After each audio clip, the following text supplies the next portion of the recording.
Hello everyone and welcome to today's video. Today's video is going to be about how to log into OurTime website step by step. For that, the first thing that you'll have to do is open up Google Chrome or a browser of your choice, and then in the browser simply type in OurTime and then hit go or enter on your keyboard. Tap on the first link.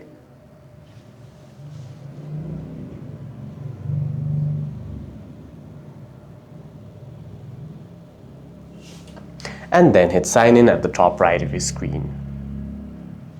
You may have to accept all cookies. Here you can simply enter your email address along with your password, but if you have not created an account, then hit join. Tap on view singles.